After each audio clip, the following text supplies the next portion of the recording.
our goal is to have the highest value per second possible of any podcast. And we're going to be focused on global interactions. Carl's in Europe, I'm in the Americas, and so we'll have different perspectives on that. And so what we'll be talking through is how the world has changed in the world of business these days. So new political appointments, the most ever at one time across the globe. Emerging tech is now table stakes. There's exploding energy and resource demands on our infrastructure, aging populations and dwindling workforce. Energy and computing needs are accelerating. So with that, I will kick it to Carl and have him do sort of a brief intro on his background. We'll do myself, and then we'll get right into it. Go All ahead, right. Carl.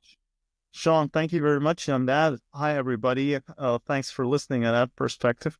Yeah, I'm the founder and the CEO of SEP Consulting, and what we are focused in is to support companies for their maintaining and increasing their future readiness in terms of efficiency, profitability, and sustainability solutions. We provide services to increase the lever through their energy optimization, from basic consulting to larger scale things around product carbon footprint, supply chains, and these things that can either span more locally or also from a global perspective. Sean has mentioned the regards of the soaring demands of energy and rising costs. And we live in basically disruptive times where nobody knows what to expect in the next 6 months, not even talking about 3 years. And the challenges that lie ahead of us in the regards of business development are tremendous. Great. Thanks, Carl. Briefly about myself, got 3 decades of experience at this point at the intersection of capital computing and global business. Started my career advising the boards and executives of Fortune 500 all the way up to Fortune 1 companies. Have been a founder, have built emerging technologies across the board.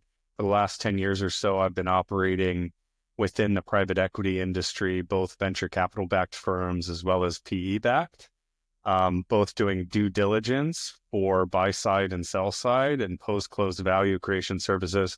And then also working with a number of Fortune 500 companies specifically on productizing emerging technologies and growing the business profitably to drive key metrics in their incentive comp plans like TSR, ROE, ROA, you name it. So I'm the founder, chairman, CEO of Evergence.team. We build experiences and products. And we're coming to you today live from 2025, the first part of the year with Carl, and we're going to be talking about this idea of agility. So maybe I'll kick it to you first, Carl. You've been working, where did we meet? We met in Silicon Valley about 7-8 years ago. You were working for Lufthansa. I was working on leading edge, let's call it artificial general intelligence. That's where our paths crossed. We've stayed in touch for a number of years. You've gone really deep in sustainability operations. You're based in Germany. Tell us a little bit about some of the recent work you've done in, let's say, the last 6 months in that area for your clients, both in Europe and Americas and sort of that sort of thing. Give us a little bit of a background and where the value creation that you've done, you've seen that lever exist in the recent world. Absolutely. So thank you on that. And definitely usage of AI is only one of the parts that, let's say, can drive profitability. Also in the kind of consulting work I, together with my team, are doing for our clients. I would like to use the opportunity for our listeners and watchers to get rid of one of the urban legends that sustainability only costs money. Because if you do sustainability solutions, then it's always about increasing your efficiency, net gains, and providing increased profitability for a company. Of course, there is always in this disruptive world and the changing business transformation, the kind of idealism we are talking about. But nonetheless, if things don't play out in the regards of a return on invest in a short-term, mid-term, and long-term period, then it doesn't make sense, neither from the economical nor from an ecological perspective. And so what we've done quite successfully over the last 6 months in these regards, and extending our track record here, is to support companies both in Europe as well as in the Americas in that regard.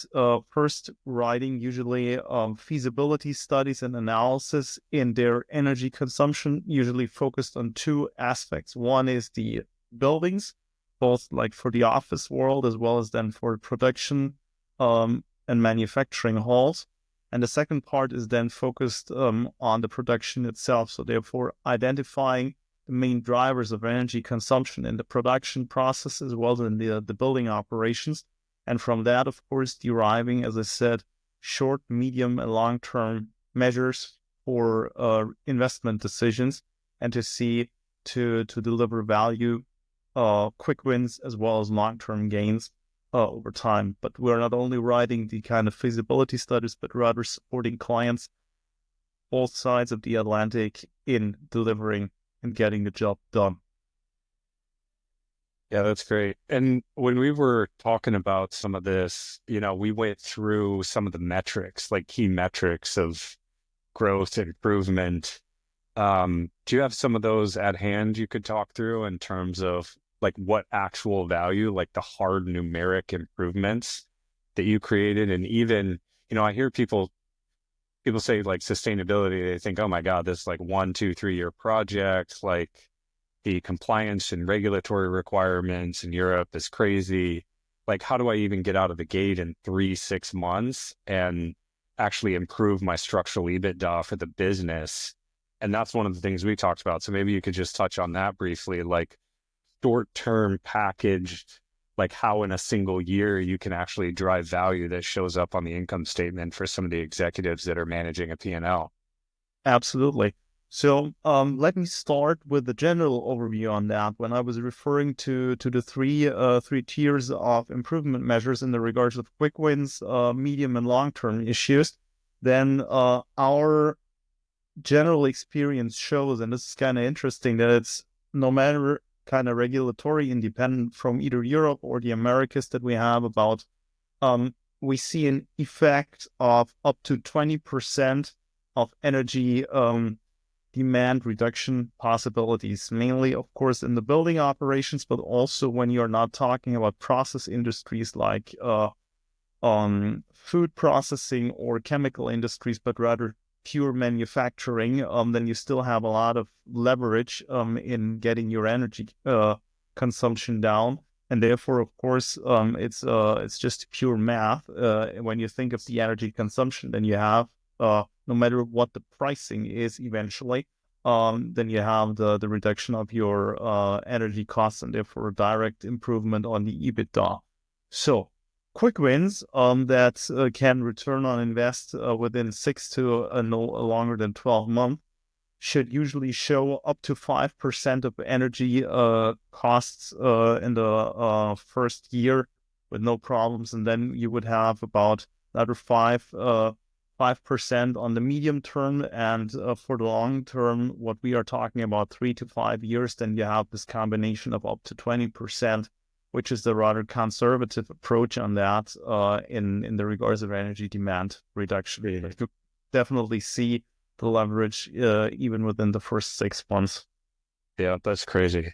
I mean, the thing that stuck out, first of all, 20% is insane, especially when you start thinking about AI data center needs. They're spending billions of dollars on data center build outs. We're re-enabling nuclear plants. We're working on fusion.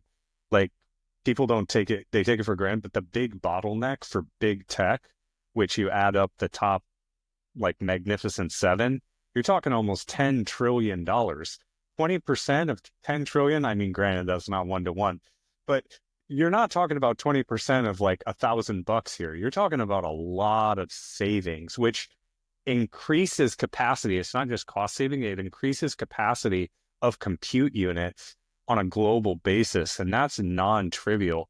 So then the other thing that got me with when we were talking about this stuff was in the first, like you said, 6, 12 months, 5% savings.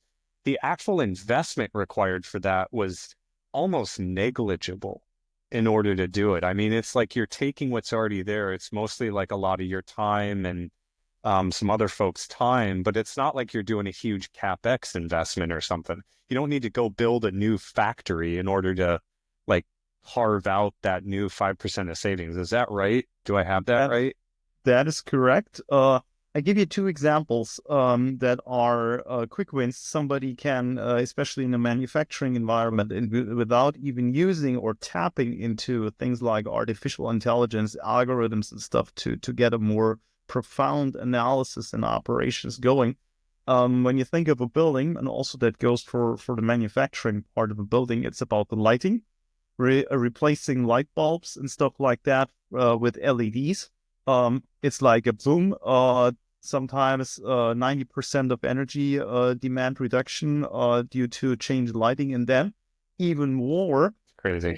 It's just about changing the steering of the automated parts of the building. So either think of winter times right now in the Americas, winter storms coming. We have a rather cold winter in Germany this year as well, at least compared to the last couple of years.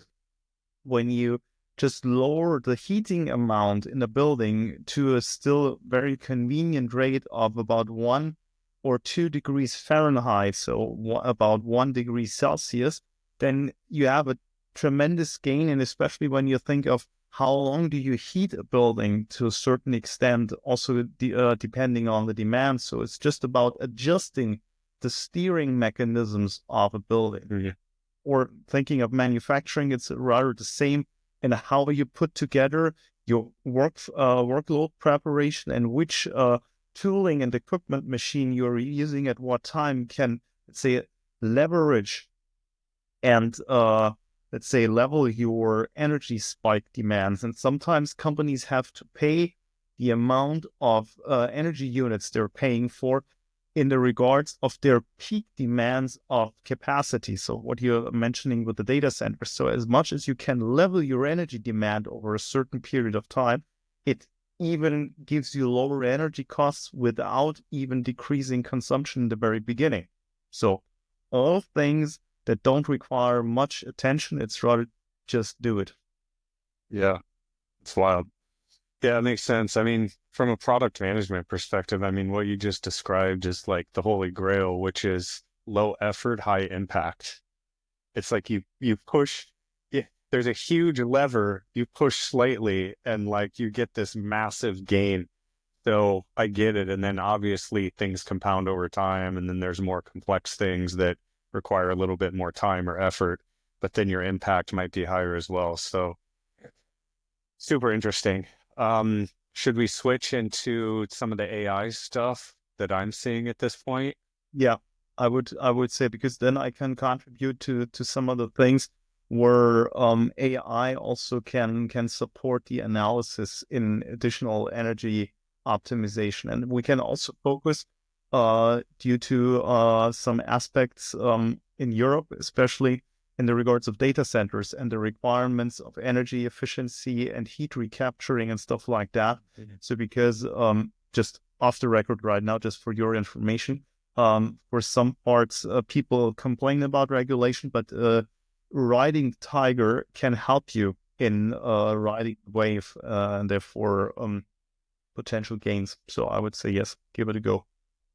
Yeah, I think I saw too the UK had issued a call it an executive order. I may be getting the details quite just a little bit wrong here, but that they were investing heavily now in AI because they felt like they were a little bit behind. And obviously the United States is pushing. I mean, I've never in my career, and I got started in the mid 90s in computing. I grew up in Sioux City, Iowa, where Gateway 2000 Computers was founded. It was about an hour down the road from Berkshire Hathaway. So like I was doing GeoCities and making websites and building internet products back in the mid 90s. So I'm like 30 years in at this point, and I've been on the edge like AR, AI, VR, spatial computing, robotics, right? So I've never seen anything push as hard, anything adopted as quickly. It's because all of this stuff and this infrastructure is compounding. So like we've started saying that emerging tech is no longer emerging, it's table stakes. And so I have information, let's say, through a lot of networks I'm involved in, where I see what's actually happening in industry across startups, across the middle market and private equity, across Fortune 500s, and then just general practitioners are the folks that build this stuff.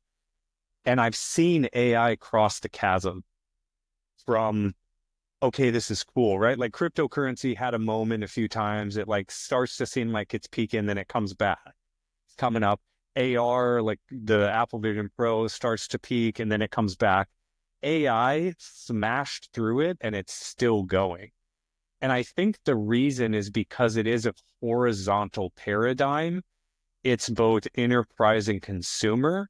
It's can impact and interact with absolutely everything in the digital world, ones and zeros.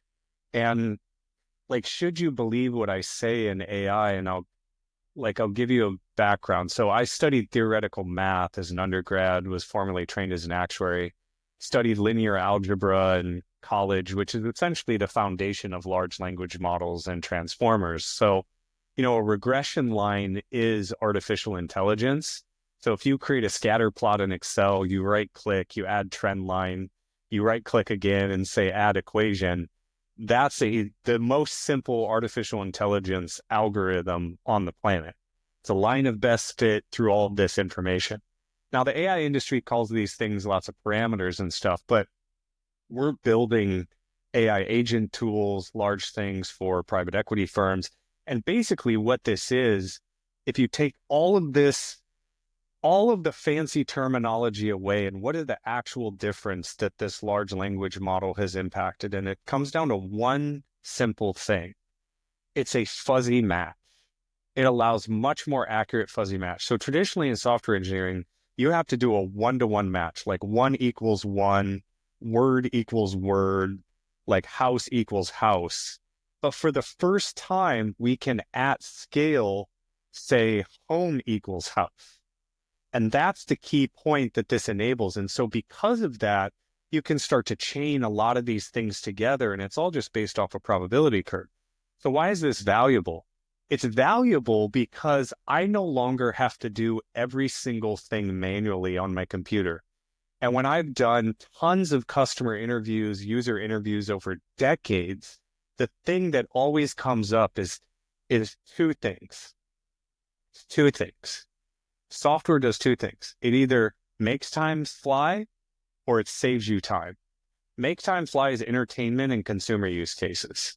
Save time is enterprise use case, and a lot of times it's consumer use case. What does AI do? It can make time fly and save time in one. Create creative content, it can automate things, and it can do it in a digital world, but very soon it's going to be in a physical world with robotics. So you can tell it something, it can process those words into ones and zeros, process that into a robotic system, and all of a sudden it can make you coffee, it can wash your dishes, it can do your laundry, it can walk your dog, it can clean your house. Then it can buy you groceries, it can run errands for you, it can order things for you on Amazon. And you can't tell me that people wouldn't buy $1,000 a month appliance that will do everything for you. So you can spend more time on like entertainment, taking care of your family, playing with the dog, whatever you want to do, learning a new subject. So in business, though, what's happening is software has become very bloated. All these companies are using 1,000 different software tools, but there's no tool that runs over the top of everything. So wouldn't it be great if I could just say, hey, algorithm, can you do this outcome for me? And it can manage all of these individual pieces that when you sit down in front of your computer every day to go to work, it's doing all of those keystrokes. It's doing all of those tab switching. It's doing all of this logging in. It's pulling data. It's analyzing it. It's doing research. It's communicating with people. It's signing contracts. There's a human in the loop element there, which means that you would validate certain sensitive things to make sure it's not running off the rails. But in essence, that's the core of all of this value. So I'm curious what you think about all that, Carl, because I haven't explained it to you in that way before, and then perhaps how you see that playing into some of the stuff that you're involved in. Absolutely. So, from me, both as a business as well as a private leisure user, AI is always about pattern recognition. Our work in the past, and one of my executive vice presidents, he has been in the business also of consulting and energy savings for more than 30 years. He's had a long business career also in the industries, being CEO of mid-sized companies, stuff like that. And he's a very smart brain, has tremendous knowledge that we can tap every day. Our younger colleagues, as well as me personally, and lots of other things. And he often says, in the regards of what AI, also in the ways we are already using it, from minor tools available to the public, as well as then when we have a more broader insight in solutions that are sometimes created by big tech, also in Europe. Um, it's about pattern recognition and the productivity gains that you get out of it.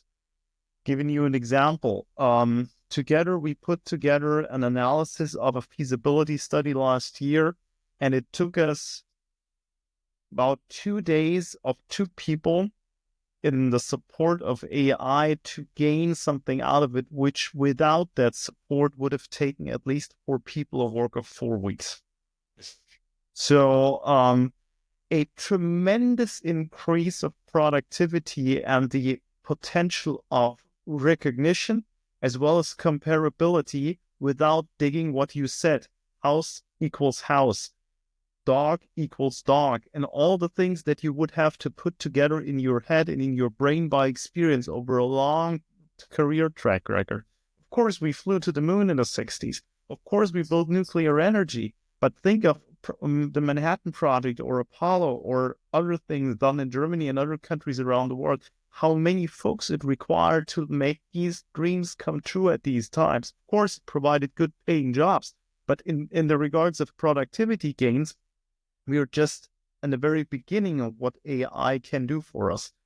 And it is always for us, because sometimes people, sometimes for real, sometimes because they're just complaining and being grumpy around, complain about the requirements in terms of regulation from corporate sustainability reporting directives or other issues they need to take care of in the regards of energy consumption. And of course, if you're just putting up these reports and putting them on the shelf in your factory or in your office, then they're a waste of time, waste of resources, waste of money. But if you think of them as a baseline, then to start the real work in improving the whole organization, either, of course, brain-based at some parts, and then supported through AI algorithms in the comparability with other feasibility studies, with other reports, and especially when it comes to the implementation that you mentioned, for proposals. Of course, doing things in a manufacturing environment will always require craftsmen and hard work of people with their hands, obviously, but nonetheless, to get to that point, as I said, productivity gains and the potential is huge. Yeah. I mean, I liken this back to when email was launched in the world of business and when the mobile phone was launched in the world of consumer and business.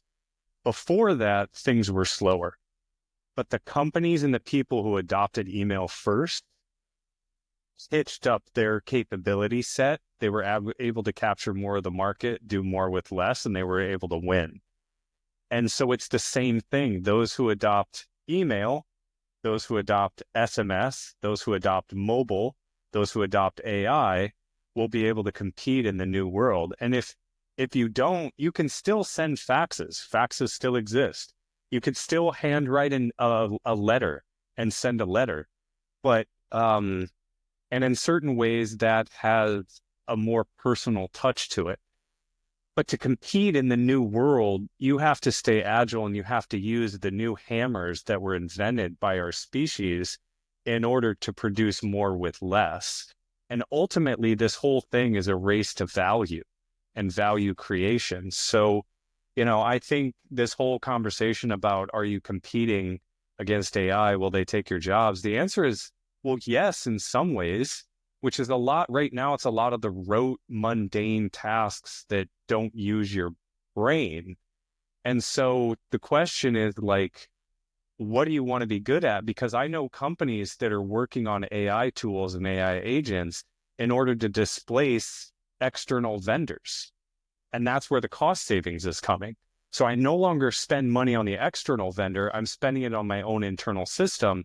And even if it's break even, now all of a sudden I own some of that intellectual property. And over time, as more people use it, which they're clamoring to use these tools now, and it only took a couple years, it just makes your work faster and better. And I use AI all day, every day. And so, building products on top of it as well. And I think it's an efficiency gain. So we're at about 30-minute mark. So we talked through some AI, some energy costs. We touched on briefly workforce productivity, potentially skills gap.